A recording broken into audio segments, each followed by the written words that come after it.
marchait dans la nuit, solide, sans repère, comme errant hors des chemins. Un troupeau sans berger. Soudain, le ciel s'est ouvert et la terre a donné son fruit. Dans la ville du roi David, une jeune fille met au monde un fils, le Fils de l'homme, le Fils de Dieu. Son nom est Jésus-Christ. Quelques bergers payants ont accouru. Pour eux, la nuit n'existait plus. Ils ont trouvé un nouveau-né enveloppé de langes, couché dans une mangeoire. Les anges de Dieu étaient en fête et chantaient « Gloire à Dieu au plus haut des cieux et paix sur la terre pour ceux que Dieu aime ». 2000 ans plus tard, cette nouvelle résonne encore. Réjouissons-nous, c'est Noël. Et nous chantons « Voici Noël ».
Vous asseoir.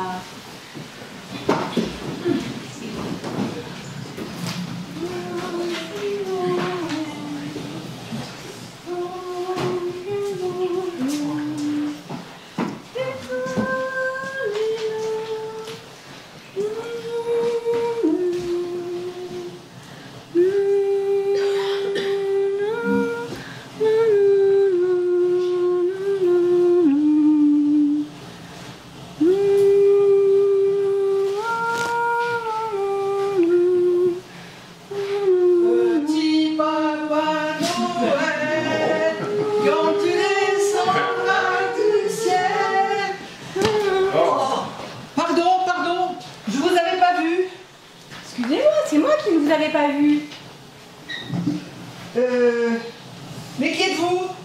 Eh bien, je suis un ange. Ah bon? Et qu'est-ce que vous faites là? Eh bien, je suis venue là pour célébrer le souvenir de la naissance de Jésus-Christ. Et vous, qui êtes-vous?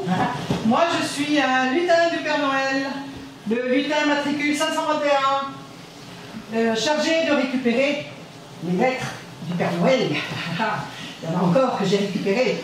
Du Père Noël? Qui c'est ça? Vous ne connaissez pas le Père Noël?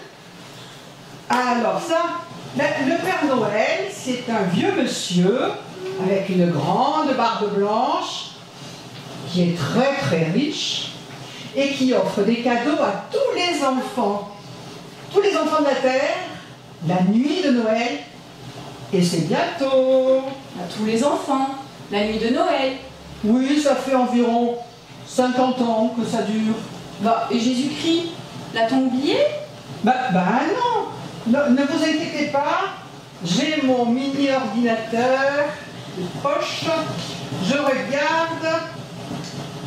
Comment vous avez dit, Jésus-Christ? Oui, oui. Alors Jésus Rodriguez, Jésus... j'ai pas de Jésus-Christ. Oh, le petit coquin, il a oublié de faire sa liste au Père Noël. De quoi vous parlez?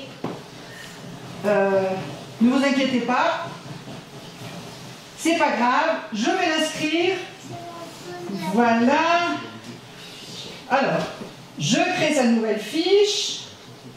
Qu'est-ce qu'il voudrait pour Noël? Mais de quoi vous parlez? Ben, votre Jésus-Christ, qu'est-ce qu'il voudrait comme cadeau pour Noël? Ah, bah, que tous les hommes soient en paix avec Dieu. Alors ça va pas être possible. Nous n'avons pas ça en stock. Ben, il voudrait pas plutôt un costume de Spider-Man, une mallette de magie? Mais enfin, on parle de Jésus-Christ, le prince de paix. Oh, désolé, je ne savais pas que c'était le fils d'un roi. Alors, qu'est-ce qu'on aurait pour avoir un poney, un hall cinéma? Mais enfin, on parle du Seigneur Jésus-Christ. C'est lui qu'on célèbre à Noël. Ah mais non, c'est le Père Noël. Bien sûr que non, c'est du Jésus-Christ. Mais non, à Noël, c'est la fête du Père Noël. Faudrait sortir le dimanche un petit peu. Mais il y a plus de 2000 ans, Jésus est né. Et c'est pour ça que les gens célèbrent Noël. Jésus est né il y a 2000 ans, et alors? Le Père Noël, lui, il offre des cadeaux aux enfants aujourd'hui. Et ton Jésus, qu'est-ce qu'il offre, lui? Eh bien, il a accompli des miracles. Et il a parlé aux hommes, aux femmes et aux enfants. Oui, mais le Père Noël, il offre des cadeaux selon les goûts des enfants. Un peu selon la bourse des parents, quelquefois. Et ton Jésus, lui, qu'est-ce qu'il fait comme cadeau? Jésus-Christ, il a fait le cadeau de sa vie pour sauver tous les hommes. Il n'y a pas plus grand amour que de donner sa vie pour ceux qu'on aime. Et Jésus-Christ l'a fait pour tous. Oui, mais bon, ça c'était il y a 2000 ans. Et nous, cette année, nous avons plein de nouveaux cadeaux. Des cadeaux qui chantent, des cadeaux qui parlent, des cadeaux qui pensent comme des humains, avec plein de couleurs. Mais ce qui était valable hier, il est encore aujourd'hui, car Jésus nous a envoyé son esprit, afin qu'il soit présent éternellement. Noël, c'est un jour important pour tous les chrétiens, parce qu'il rappelle que Dieu vient au cœur de nos vies comme un petit enfant, pour nous aimer comme personne n'a jamais aimé. Ça, c'est pas rien. Pour moi, Noël, c'est le jour du Père Noël. Un jour où tout le monde s'aime, on mange bien, on boit bien, et on reçoit plein de cadeaux. Oui, mais après, Après quoi? eh bien c'est tout. Après, on recommence comme avant. Eh bien c'est ça la différence avec Jésus-Christ. La vie ne recommence pas comme avant. Quand quelqu'un reçoit Jésus dans son cœur, sa vie est transformée. Elle est libérée. Elle est remplie de l'amour et de la présence de Dieu. Ah, Noël, jour de gloire, de grâce et d'esprit. Le lutin. Lutin. Et j'ai rêvé ou je parlais avec un lutin?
commencer cette année encore.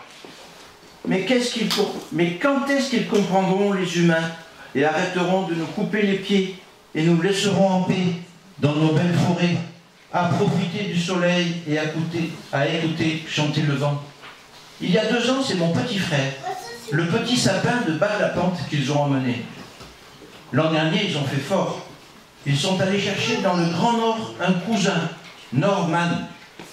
Et cette année, c'est à mon tour d'être coupé court, emmené hors de ma forêt et planté dans cette église. Mais qu'est-ce que c'est que cette manie de couper les sapins en plein hiver pour en décorer les rues et les maisons? Et puis, qu'est-ce que c'est que cette idée ridicule de nous affubler de toutes ces guirlandes, de ces personnages et de ces étoiles en paille et en carton? Non, non, je n'en veux pas. Vous pouvez les garder ou les accrocher ailleurs. Je préfère les vraies étoiles brillant au firmament avec Dame Lune pour illuminer les nuits froides d'hiver. Je préfère le manteau scintillant du givre pour habiller mes branches. Allez, les enfants, oust, fichez-moi la paix. Non, mais n'importe quoi. Je ne veux pas de leur décoration ridicule. Oui, du sapin. Arrête de râler. Je vois que tu n'es pas content d'être là avec nous. Pourtant, tu devrais te réjouir avec nous, car ce soir n'est pas un soir comme les autres. C'est Noël. Noël, tu dis? Jamais entendu parler. Vraiment? Alors écoute. Bon, par où commencer pour que tu comprennes? Tu vois, au moment de Noël, on met des sapins dans les maisons, dans les rues, dans les églises, parce que vous autres sapins, vous êtes les seuls à ne pas perdre vos feuilles à l'automne. Vous restez majestueux et bien verts. Vous nous rappelez l'espérance qui revient après les épreuves, le printemps qui renaît après le froid de l'hiver, la vie plus forte que tout. C'est pour cela que devant toi et tes frères et sœurs sapins, tout le monde s'arrête, t'admire. C'est vrai que je suis très beau, et je comprends qu'on m'ait emmené ici pour m'admirer. Mais pourquoi donc voulez-vous en plus m'affubler de vos décorations ridicules, comme si ma beauté naturelle ne suffisait pas? Eh bien, je crois que tu serais encore plus beau décoré. Et puis si tu acceptes que les enfants te décorent, je pourrais t'expliquer toute l'histoire et tout le sens de ces décorations. Après tout, pourquoi pas? Mais tu es bien sûr qu'il n'y aura rien de ridicule? Non, non, rien de ridicule. Ni rien qui me blesse? Rien qui te blesse. Bon, allez, d'accord. Et les enfants, j'ai changé d'avis. Je veux bien que vous veniez m'accrocher vos décorations, mais seulement celles qu'il vous indiquera. Commençons par le commencement.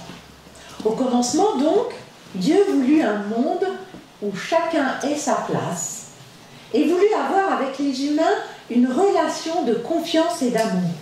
Cela nous est raconté dans le livre de la Genèse. Seulement voilà, depuis toujours, les humains passent leur temps à vouloir faire leur vie sans Dieu. Ils se prennent parfois eux-mêmes pour des dieux. Alors nous allons placer dans tes branches un homme et une femme, Adam et Ève. Nous les accrocherons aux branches basses pour symboliser cette humanité que Dieu voulait à l'ombre des arbres du jardin d'Éden.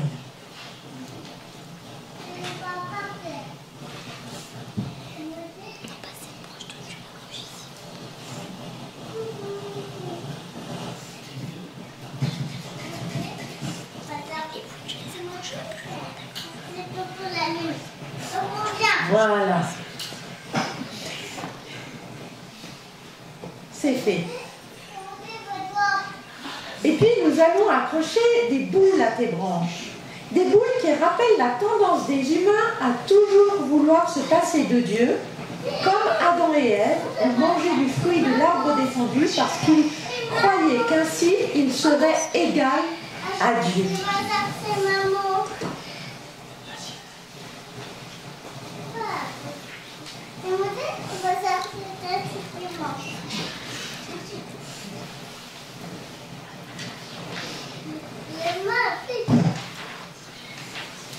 Cet homme et cette femme dans mes branches et ces fruits parlent d'un Dieu qui vient à la rencontre des humains, qui eux passent leur temps à vouloir vivre sans lui.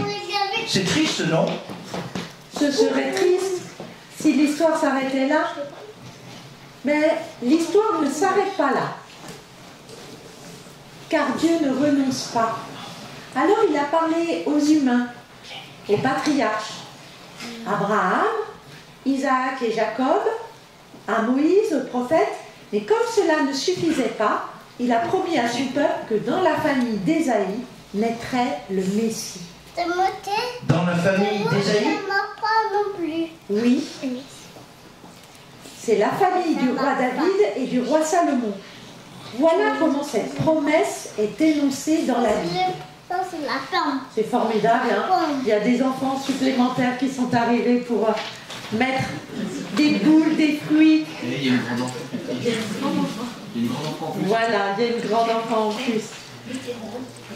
Alors nous allons écouter dans Ésaïe chapitre 11 les versets 1 à 10.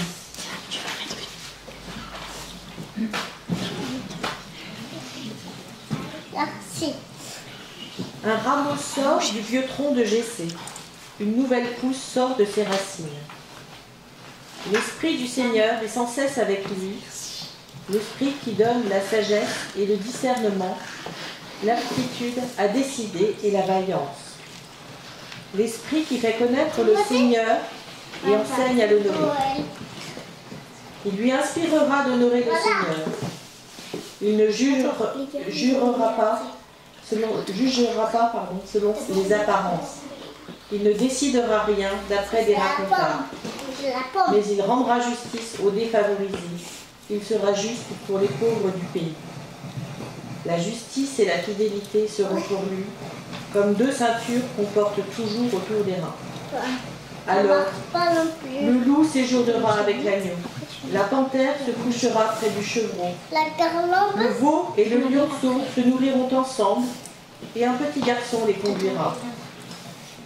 La vache et l'ours se lieront d'amitié, leurs petits seront couchés côte à côte. Le lion, comme le bœuf, mangera du fourrage.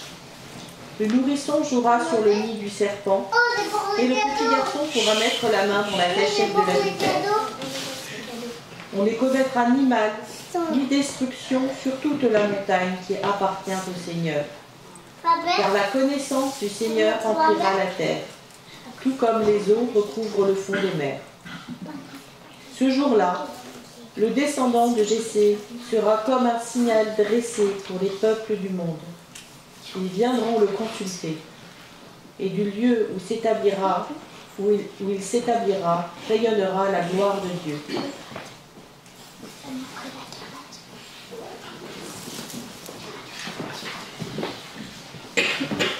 C'est à cause de ce rameau nouveau, j'ai perdu ma ligne.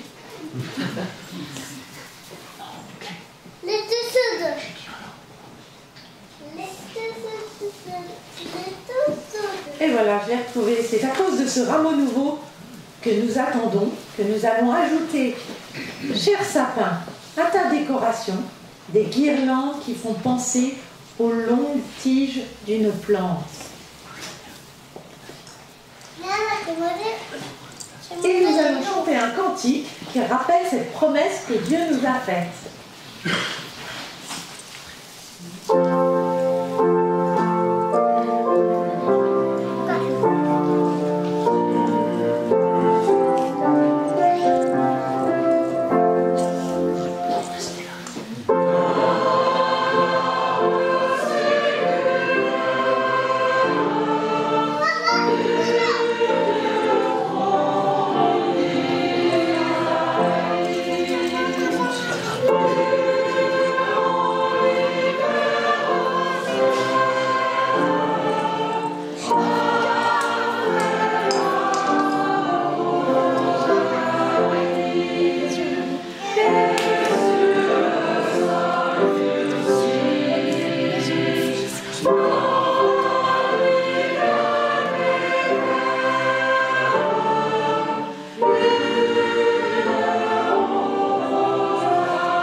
maintenant, nous allons ajouter des anges dans tes branches. Des anges, car il y a beaucoup d'anges qui accompagnent la naissance de Jésus. Un ange annonce à Marie qu'elle allait avoir un enfant. Un autre explique à Joseph ce que deviendra celui qu'ils appelleront Jésus, c'est-à-dire Dieu sauve. C'est aussi un ange qui annonce aux bergers la naissance de Jésus. Écoute ce qu'il leur dit et ce qui se passe ensuite. Dans l'évangile de Luc, au chapitre 2.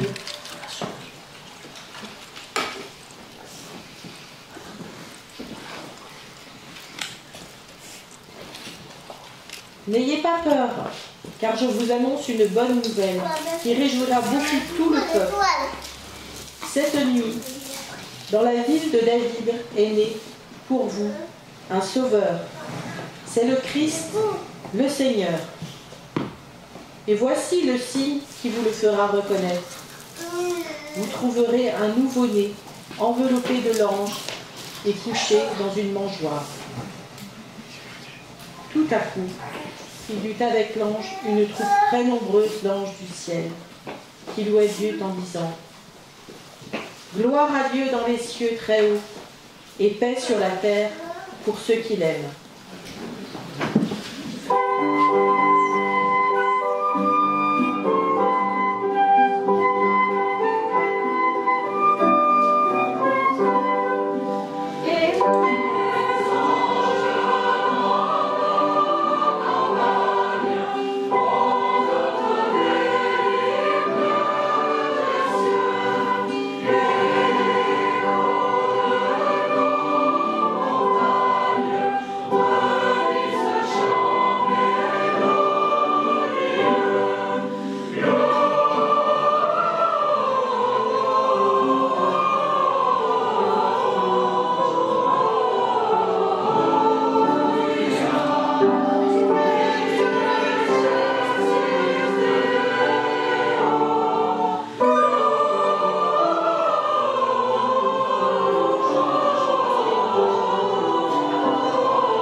beau sapin. À ton sommet, nous devons encore ajouter une étoile, comme celle qui a guidé les mages vers le lieu où Jésus est venu au monde. Voilà, et lorsque l'étoile sera accrochée, eh bien ce sera presque terminé. T'as envie de mettre l'étoile? Ah oui. Ah oui, hein. Voilà. Ça va être plus compliqué pour cette vidéo. Tu peux l'approcher.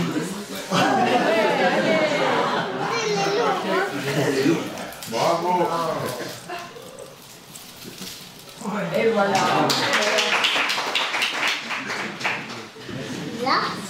Voilà, maintenant il nous reste à ajouter à tes pieds un cadeau pour nous souvenir qu'à Noël, par la naissance de Jésus-Christ, Dieu nous offre son amour. Faut l'enlever? Ah, celui-là, oui, tu pourras l'ouvrir dans ta vie, tu vois. À Noël, Dieu vient lui-même pour qu'il n'y ait plus de distance entre lui et les humains. Il rétablit la communion qu'il a toujours voulu construire avec nous. C'est cette communion retrouvée que nous fêtons lorsque nous célébrons la Sainte Seine. Et puis, dernier détail quand même. Nous allons ajouter 12 bougies. Ah non, pas de bougies, ça brûle. Si, 12 bougies. Une pour chaque mois de l'année. Pour nous rappeler que Dieu nous accompagne tout au long de l'année, tout au long de notre vie. Non, pas de bougies, j'ai peur. Pas de bougies. Je ne veux pas brûler. Au secours. Oui, tu as raison. Ce n'est pas très prudent. Nous allons mettre les bougies à côté. Ouf, j'ai vraiment eu peur. Ah, voilà, il y a d'autres bougies qui sont venues orner l'arbre. Et puis, il y a les petites bougies que les enfants sont venus poser à côté. Tu es bien beau, joli sapin. D'ailleurs, les enfants vont te le chanter.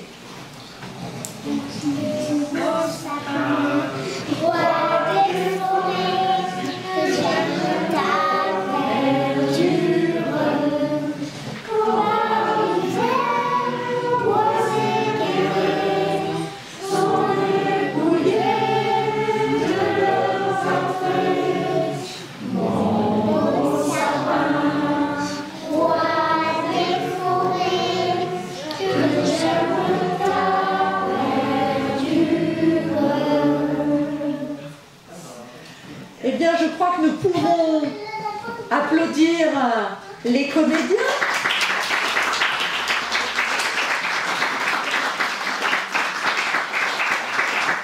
Alors, certains ont beaucoup répété et d'autres ont improvisé. Et la conclusion de toute cette histoire, c'est que toute ta décoration veut dire une chose, mais ceci n'est qu'une histoire. Nous pouvons préférer que les sapins restent dans la forêt et ne se retrouvent pas le pied coupé. Il y a des moyens plus écologiques pour faire un sapin de Noël. Joyeux Noël. Joyeux Noël.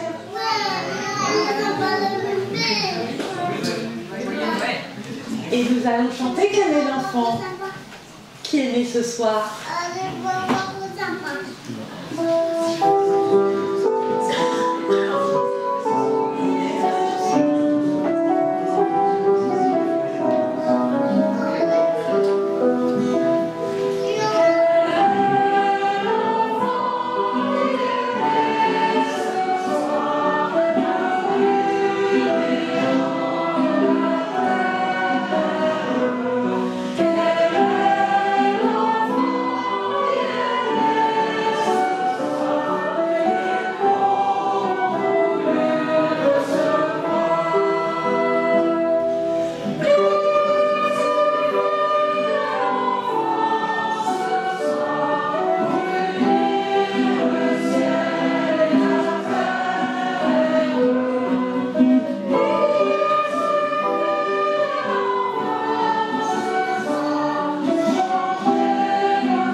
Le propre de l'amour de Dieu pour nous, c'est qu'il ne se borne pas à nous parler.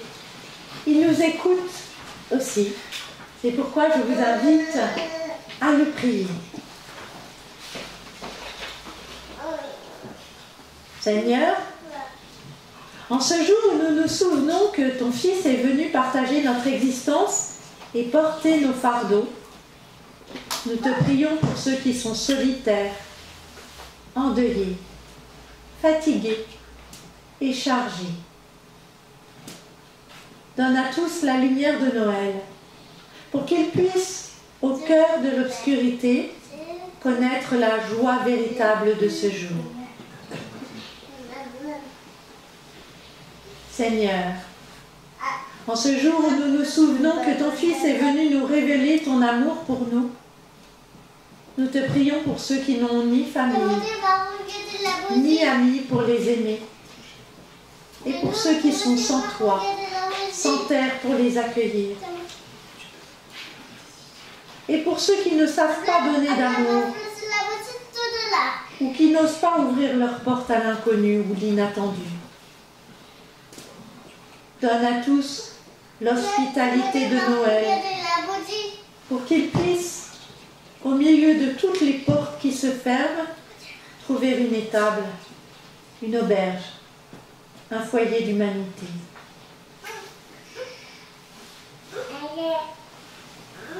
Seigneur, en ce jour où nous nous souvenons que ton Fils est venu nous donner ta paix, nous te prions pour tous les peuples en guerre dans le monde, tous les peuples opprimés, toutes les personnes persécutées du fait de leurs convictions religieuses ou politiques. Donne à tous la chaleur de Noël pour qu'ils puissent découvrir la paix véritable de ce jour.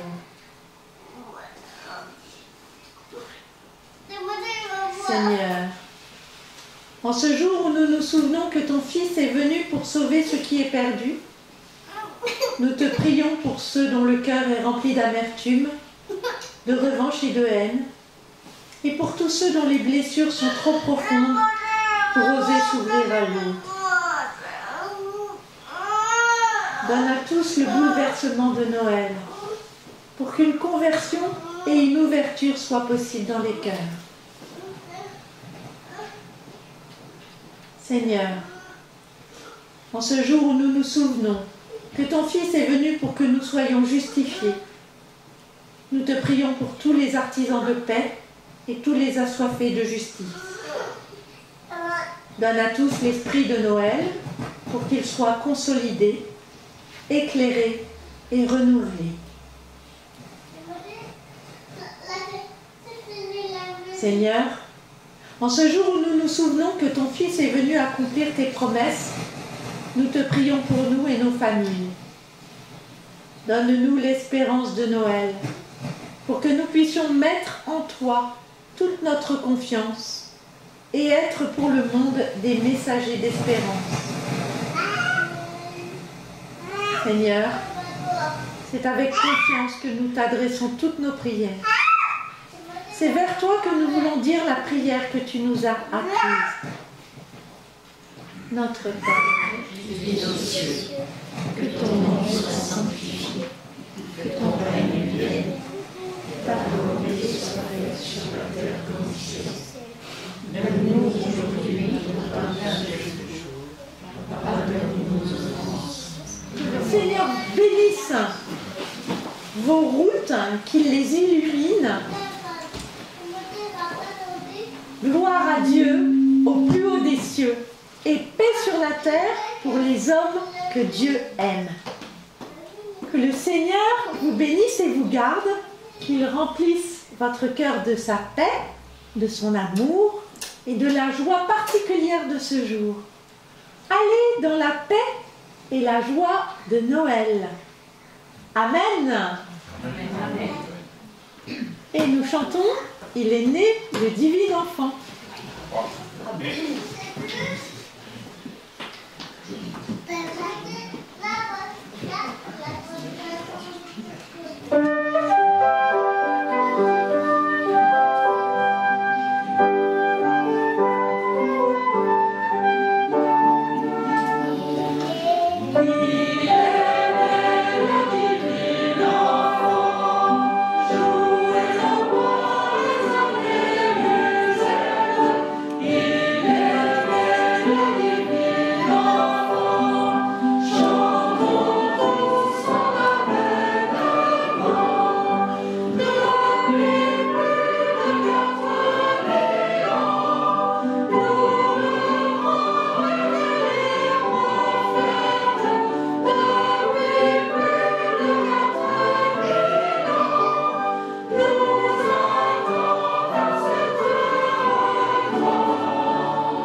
Et